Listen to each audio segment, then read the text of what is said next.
conduit par un ami auprès d'un féticheur pour avoir de la force, il a failli, en tout cas, se faire sacrifier et a été alerté par un fou dans la rue et sauvé dans une église à Brazzaville, histoire mystique. Alors j'aimerais vous dire, avant toute chose, faites attention, s'il vous plaît, des amis qui vous proposent des solutions miracles. Faites attention. Priez sans cesse. La seule personne qui peut vous aider à 100%, il s'appelle Jésus-Christ de Nazareth. Ne vous trompez pas. Qu'une personne ne vous dit pas qu'il n'a ni solution ni miracle parce que vous avez un problème qui veut vous aider. S'il vous plaît. Surtout, vous devez discerner les esprits et prier sans cesse. Écoutez cette histoire qui se passe à Brazzaville. Je vous mets directement le vocal, s'il vous plaît. Écoutez cela. Je suis revenu en 2018. J'avais un ami qui je vais taire le nom. En fait, l'ami, on a eu à grandir ensemble, on fréquentait ensemble, etc. Après un bon jour, vu que moi j'étais quelqu'un de timide, je ne parlais pas vraiment et puis je me faisais intimider par d'autres amis à l'école. Après celui-ci m'avait dit un bonjour, il m'a appelé, il m'a dit non, Yann, moi je te vois un peu trop mou, j'aimerais te montrer là où tu pourras avoir la force. Au début, je ne comprenais pas. Il m'a dit non, je vais venir te prendre, on va aller se faire des camons. Après, moi aussi j'étais d'accord, je m'étais dit que non, bah, c'est quand même une bonne idée, vu que j'étais un peu timide, je me faisais intimider par des amis et tout. Un bon jour, il est venu, il m'a pris, vu que sa maison et la mienne n'étaient pas vraiment loin. Et chose étrange, le monsieur aux questions, le Nganga aux questions était aussi dans le même quartier. Et après, il est venu me chercher, nous sommes partis chez le Nganga aux questions. Quand nous sommes arrivés, moi aussi j'étais surpris, le monsieur il avait 10 bagues. Il avait mis 10 doigts sur tous ses doigts. 10 bagues et il avait un tatouage de l'œil au beau milieu du front. Après, en voyant cela, j'étais un peu effrayé. Il y avait beaucoup de monde là-bas. Il y avait des policiers qui venaient pour chercher des promotions. Il y avait des femmes qui venaient pour se faire laver, etc.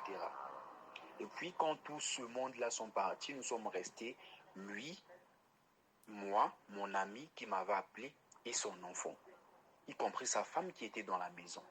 Après, il nous a bien accueillis.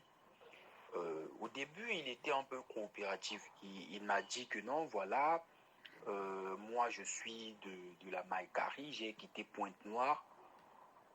Là, je suis venu ici à Brazzaville pour exercer un peu mon métier. Après, vu que moi je me débrouille un peu pas mal en anglais, c'est mon ami qui m'avait amené, qui dit chez le maître, genre chez le Nganga là que non. Ça tombe bien, même mon ami là, il s'exprime bien en anglais aussi. Vu que celui-ci aussi avait une fille, il a dit non, ça tombe bien. À compter d'aujourd'hui, tu vas commencer à apprendre ma fille l'anglais. Moi aussi, j'étais d'accord. Et après, toutefois, on partait maintenant là-bas. Après, rien ne s'était passé. Je commençais à me plaindre maintenant chez mon ami. Je lui ai dit, ah, mais comment ça se fait? Toi, tu m'avais dit que non, quand on va partir là-bas, le mec, il va nous donner un peu de la force et tout. C'est lui qui me disait, non, sois un peu patient et tout. Après, au finish, j'étais devenu le meilleur petit de ce monsieur-là. Alors que ce n'était qu'un début du cauchemar. Je partais là-bas, même sans celui qui m'avait ramené. J'apprenais l'anglais à sa petite, genre à sa fille. Et après, un jour, il m'a dit de rentrer dans la maison. Quand je suis rentré à la maison, il y avait des statuettes partout. Il y avait même une statuette qui avait la cigarette. J'ai vu une statuette qui était en train de fumer. J'ai eu la chair de poule. Il m'avait dit de ne pas crier. Il y avait un gros serpent dans une calebasse. Lui, il appelait ça le foupou. C'est là où on mettait un peu des pièces. Il y avait la photo d'une sirène sur son mur. Et le salon était dans le noir. Il y avait un petit couloir et il y avait la lumière dans la chambre, mais le salon était dans le noir. Il m'a fait manger des herbes, je ne sais pas si je vais appeler ça comme ça. J'ai mangé. Après, il m'a dit non, ça va, tu peux partir, tu vas revenir le lendemain.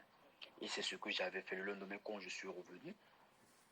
J'étais venu avec mon ami. Il a blâmé mon ami là pour un rien et il nous a envoyé à aller acheter une bouteille de poudre bébé maman. Je suis venu avec, il a prié, il a fait des incantations sur ça et il m'a dit de repartir à la maison et puis de revenir encore le jour qui suivait. Quand je suis venu, il m'a dit non, toi au fait, les ancêtres t'aiment beaucoup, mais tu dois apporter les œufs. Et j'étais aussi d'accord, il m'avait dit d'apporter les œufs et une gilette. Et tout content, moi, dans ma tête, je m'étais dit que non, je fais ça pour avoir un peu de la force et tout. Et quand je suis sorti de chez lui, quand j'avais emprunté le chemin de la maison, subitement, il y avait un fou qui était un peu connu du quartier, qui était en train de me dire, il y avait beaucoup de monde qui passait là, mais il m'avait juste choisi, moi, il a commencé à me suivre et m'indexer dans la route, me dire que non, toi tu es idiot, tu veux donner quelqu'un, après tu vas regretter après. Au début, je ne comprenais pas vraiment. Et après, quand je suis arrivé à la maison, je me suis dit, pourquoi est-ce que le fou, il y avait beaucoup de gens qui marchaient dans la rue, mais il m'a juste choisi, moi. Après, La suite sera à la deuxième partie, s'il vous plaît. Écoutez-moi cette histoire-là, c'est grave. Des choses peuvent arriver à tout le monde. On vous conduit par des erreurs, par des amis. Et vous ne savez pas qu'on est en train de vous emmener pour vous sacrifier sans se rendre compte. Priez sans cesse. Suite sera la deuxième partie.